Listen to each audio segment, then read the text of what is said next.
Zay ny amin'ny vaovao iny fa raha toka mpianatra teny Akaso no nanao fitokonana ny herinandro lasa teo dia ny mpianatra teny Votovona indray no niroso tamin'ny fitokonana androany. Raha ny fantatra dia isy ny fionan'ny mpianatra sy ny tompondraikitra eo anivon'ny ministeran'ny fampianarana ambony sy ny fikarohana ara-tsiansa ny Alarobia ho avy izao.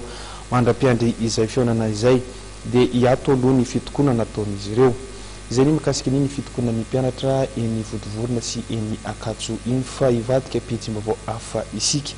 Niena ny tany alatra lavanila tao anatin'ny distrikan'ny Sambava tao aorian'ny fandraisan'ny gouvernemanta fepetra saingy nianahery vaika ny fitaovana entin'ireo jiolahy araka ny tatitra nataon'ny députén'ny Sambava Raveloary Vonjy Behavana. Io jerentsika ny fandray-debiny hoentin'ny namana Vola Ravoavy sy Tsiry Rakotoarson.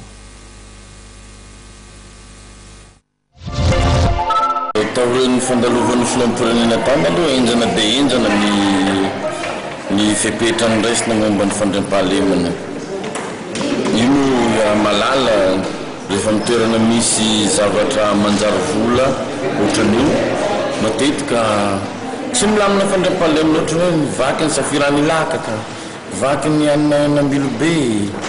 Fa io zany resaka vanilla dia mirongatra tena mirongatra ny mpangalatra. Na dia zany na tsy zany miezaka ny fitondram-panjakana ary nametraka fepetra enjana dia enjana momba fiarovana an'izany. Fa ito koa za dia mbola manamafy fa tsy raviravitana koa ny fitondra fanjakana nantoerana amin'ny fandraisana fepetra amin'izay zavatra satria ain'olona mihitsy ny tena victime amin'le izy. Ka efa maro moa niezaka natao ary mbola maro koa ny sisa tavela satria ny ratitsika ny lalana. Za moa amariniko eto misy be ny fiovany mandritra ny fanapahan-kevitry ny gouvernement satria ny mpangalatra moa matahotra ary ny mpiantoka ny mpangalatra koa matahotra dia manomboka miamliana zany izao tsy ny touriste ambolana. Ohatra ka 20% izy taloha dia izao fa lasa 5%. Fona dia zany na tsy zany rehefa mafy ny fomba hoentinao manenjika andreo mihamafy koa ny degré ataon'le mpangalatra. Taloha izy mety mitondra antsy fa amizao zay fa mitondra basy. Mety rehefa manenjika an'izany basy mety hitondra tafondro mihitsy afarany.